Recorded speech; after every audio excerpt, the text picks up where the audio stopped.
আমি এবারে $10 million job করতে চলেছি একজন প্রফেশনাল অ্যাথলিট হিসেবে। আর আমি দেখাতে চলেছি এইটা আর $2 লাখ অ্যাস্ট্রোনটের কাজের মধ্যে পার্থক্য। এটা দুর্দান্ত। আর $1 লাখ দেওয়া হয় ডাইনোসরের হাড় খুঁজে বার করার জন্য। ও মাই গড! আরো অনেক জব দেখাবার সব থেকে কম টাকার জব যেটা আমি খুঁজে পেয়েছি, গোল্ড প্যানিং, যাদের রোজগার বছরে $1। কিন্তু আমরা মিলিয়ন উপার্জন করব। একদমই নয়। বেসিক্যালি গোল্ড প্যানাররা এটার মধ্যে প্রথমে মাটি দেয়, তারপর জলের মধ্যে এটাকে নাড়াচাড়া করে, তার ফলে গোল্ড ফিল্টার্ড হয়ে নিচে পড়ে যায়। কিন্তু এটা সহজ নয়, কারণ 5 ঘন্টা খোঁজার পরেও আমি সত্যি বলতে কিছুই পাইনি। ও বয়েজ, আমি গোল্ড পেয়েছি। এই ছোট্ট জিনিসটার মূল্য কত হবে? এটা হবে 2 সেন্ট। আমি এটাই বলতে চেয়েছিলাম। সারা বছর এই কাজটা করে তুমি মাত্র $1 রোজগার করবে, কিন্তু সৌভাগ্যবশত আমরা সেই জব করতে চলেছি যেটা করে বছরে $10 মিলিয়ন রোজগার করা যায়। কিন্তু প্রথমে দেখা যাক যে কাজ করে মানুষ বছরে $1 লাখ রোজগার করতে পারে। এটা হলো আমাদের কাজ করার জায়গা। এগুলো কি সত্যি ডাইনোসরের বোন? হ্যাঁ একদম। আমি এখানে 17 সত্যি? বছর ধরে রয়েছি, আর আমি আমার ক্যারিয়ারে যত ধরনের বোন দেখেছি তার মধ্যে এটা সব থেকে বড়। এটা হলো থাই বোন, এই যে এখানকার, আর এটা 4 ফুট লম্বা। উদাহরণ হিসেবে এই যে একটা ডাইনোসর, তার সমান হলো 6টা কালকে ওপরে ওপরে দাঁড় করিয়ে দেওয়া। আমার হাইট 6'5". এগুলি মূলত মিনি জ্যাক হ্যামার। এই তো ভালোই করছো। ওর কোনো আইডিয়াই নেই ও কি হ্যাঁ, করছে। ওর কোনো আইডিয়াই নেই। আশ্চর্যের বিষয় হলো এটা করতে গিয়ে আমরা ভয় পেয়ে যাচ্ছিলাম।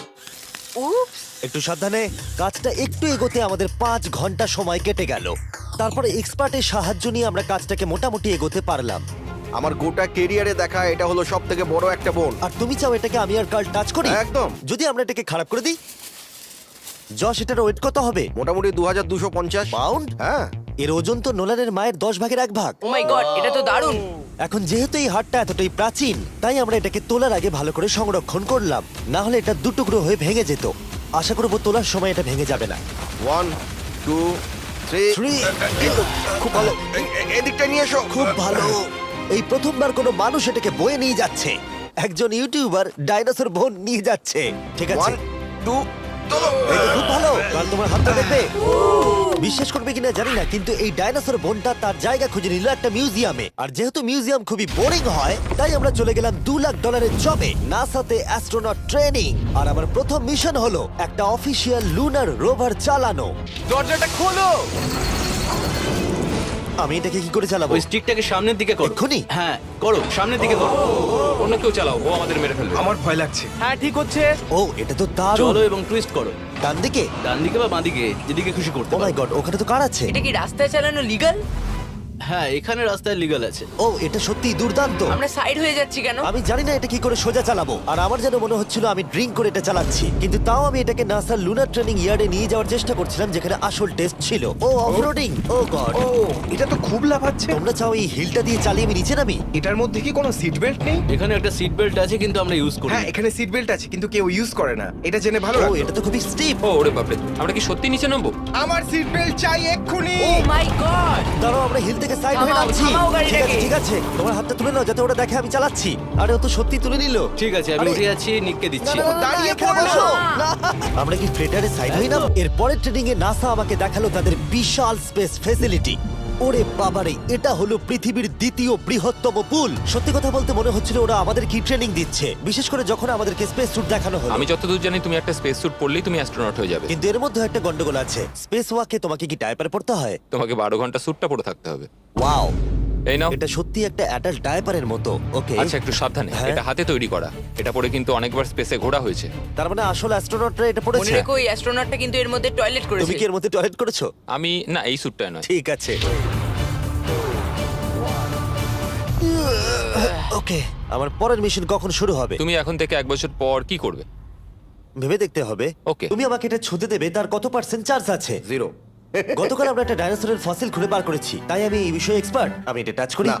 চেষ্টা তো করলাম। এই যে মেটেরিয়ালটা দেখতে পাচ্ছ, এটা হলো আসলে লুনার সয়েল। ও মাই গড। তুমি এখন চাঁদকে ছুঁয়ে ফেললে। ও, এটা তো দারুণ। তার মানে এই টিউবের ভেতরে চাঁদের মাটি আছে, আর এটাকে নিয়ে আসার পর খোলাই আর হয়নি। তোমরা চেক করনি? তাহলে এর ভেতর তো এলিয়েনও থাকতে পারে। হ্যাঁ, চাঁদ থেকে আনা হয়েছে তাই থাকতেই পারে। দাঁড়াও। থেকে এটা আমরা চাঁদ শুনলে? থেকে। আর তারপরে আমরা এলিয়েনরা যে সত্যি আছে এটা জানার পরে আমরা গেলাম স্ট্র্যাটোস্ফিয়ারে আমাদের পরের জব করতে। সেখানে নোলান আর গার্ল একটা প্লেন চালাবে। আমি আগে কোনোদিনও প্লেন চালাইনি। আমরা জানি না আমরা কি করছি। প্রথম দিনের ফ্লাইট ট্রেনিং এ তোমাদের স্বাগত। আমি মজা করছি না, ছেলেরা প্রথম প্লেন চালাতে চলেছে, তাও আবার মাত্র একবার এই ফ্লাইট সিমুলেটরে প্র্যাকটিস করার পরে।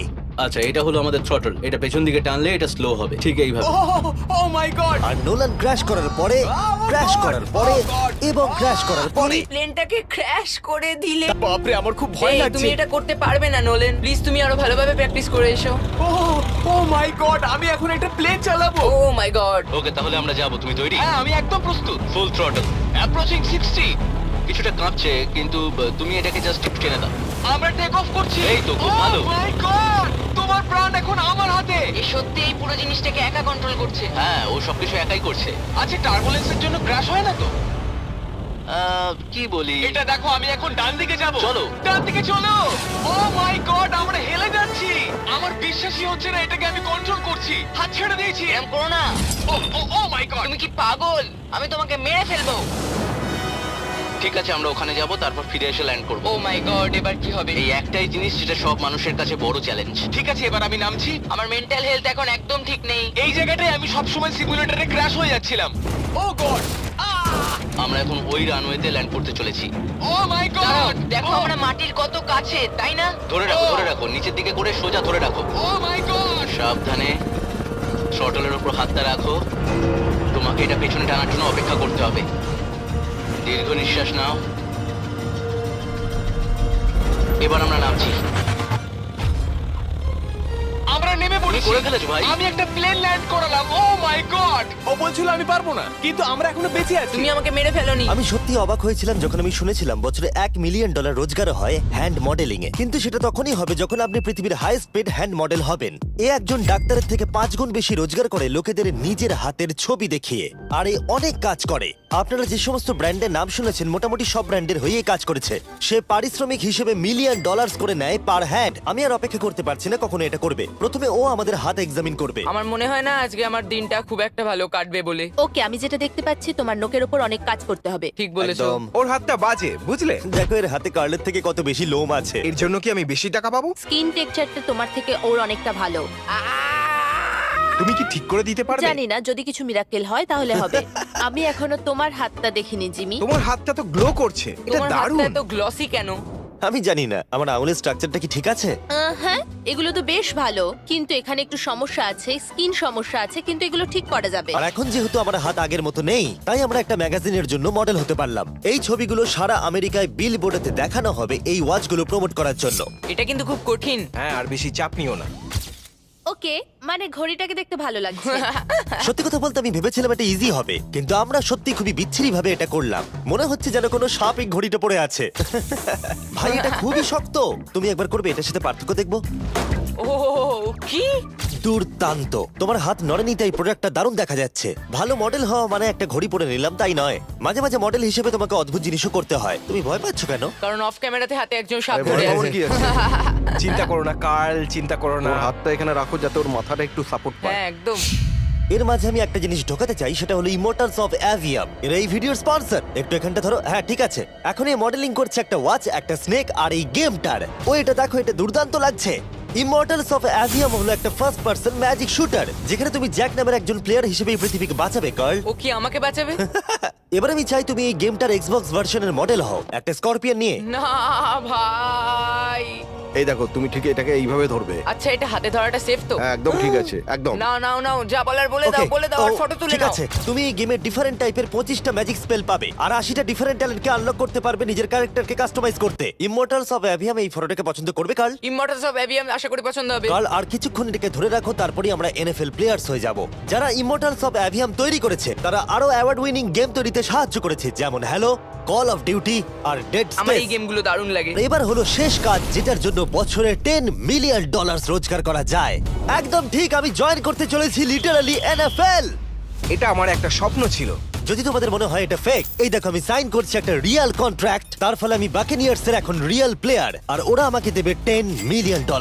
আমি হয়তো এটা পাবো না, কিন্তু অ্যাটলিস্ট এটা অ্যামাউন্টটা তো বললো। না না ডলারের ওপর ফোকাস করো। এখন থেকে এটা অফিশিয়াল, কংগ্রাচুলেশন। তাহলে আগামী 48 ঘন্টার জন্য আমি অফিসিয়ালি প্লেয়ার। তুমি এখন অফিশিয়ালি প্লেয়ার। কথা দিচ্ছি আমি হতাশ করব না। আমি কথা দিচ্ছি ও হতাশ করবে। এরপরে আমি প্রথম প্র্যাকটিস করলাম টেম্পা বে বাকেনিয়ার্স এর ট্রেনিং গ্রাউন্ডে। আমি দেখা করলাম আমার কোচের Hello, Mr. সাথে। Beast, কেমন আমি আছেন? coach, তুমি কেমন আছো? ভালো। আর আমার নতুন টিমমেটদের দেখা সাথে করে খুব ভালো লাগলো ভাই। আমার নাম শেখ।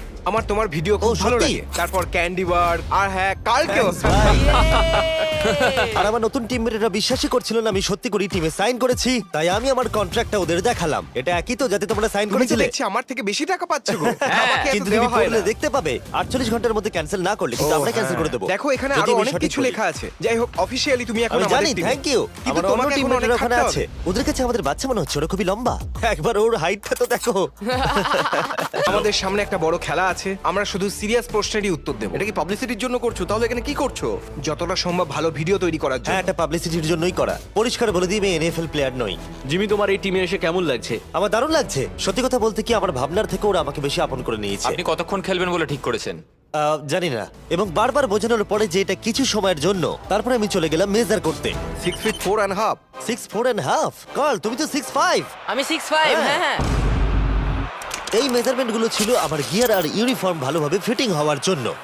এটা কিন্তু দেখতে দারুণ লাগছে। চলো শুরু করি তাহলে। যখন আমি তৈরি হয়ে গেলাম, অফিসিয়াল গেম ডে চলে এলো। আমি জানি না ওরা আমাকে কেন এটা করতে দিচ্ছে, কিন্তু হ্যাঁ, থ্যাঙ্কস বাক্স। তোমরা কি আমাকে এই টিমে দেখে অবাক হচ্ছ? হ্যাঁ, এটা আমার প্রথম ফুটবল যেটাতে আমি সাইন করলাম। জিমি এখন যে কোনো মুহূর্তে বেরিয়ে আসতে ওরা পারে। বললো যদি আমি 100 অব্দি থাকতে পারি তাহলে ওরা একটা খেলা খেলবে, আমাকে একটা সাহায্য করবে। উত্তেজিত হয়ে ওঠো। ভালো বলেছো। এটার প্রথম গেম আর এটা সম্ভবত শেষ। অবশ্যই ওর শেষ গেম। আমি জানি না কি হতে চলেছে। এটা দুর্দান্ত। আর যেহেতু আমি একমাত্র এই এনএফএল গেমেতেই অংশগ্রহণ করছি, তাই টিম আমাকে লিড করবার সুযোগ করে দিল। চলে এসো বয়েজ। জিমি, ওই দেখো আমাদের বন্ধু। প্লেয়াররা যেন আমাকে চাপা দিয়ে না চলে যায়। এটা কি তোমার জীবনের সব থেকে ভালো দিন? এটা আমার জীবনের সবথেকে ভালো দিন, জিমি। আই লাভ প্লেয়াররা ইউ। আমাদের থেকে আগে চলে যাচ্ছে। জিমি এখন এনএফএল প্লেয়ার। কেমন আছো তোমরা? আমি তোমাদেরকে হতাশ করবো না, যদিও সম্ভবত আমি খেলবো না। Love you. দেখো কি বড় একটা প্লেন। আমেরিকা চলো ফুটবল খেলা যাক। আমাকে অফিসিয়ালি এনএফএল প্লেয়ার করার জন্য বাকিনিয়ার্স এর জন্য একটা হিউজ শাউট আউট। সত্যি কথা বলতে ভালো হলো যে আমি খেলিনি, কারণ ওরা যদি আমাকে ধাক্কা দিত সম্ভবত আমি মরেই যেতাম। আমি ভেবেছিলাম ওটা ওখানেই শেষ হয়ে যাবে, কিন্তু ফ্যালকন টুইটটা করে দিল, মিস্টার বিস্টের পরে চ্যালেঞ্জ হলো hit the field goal, win the game.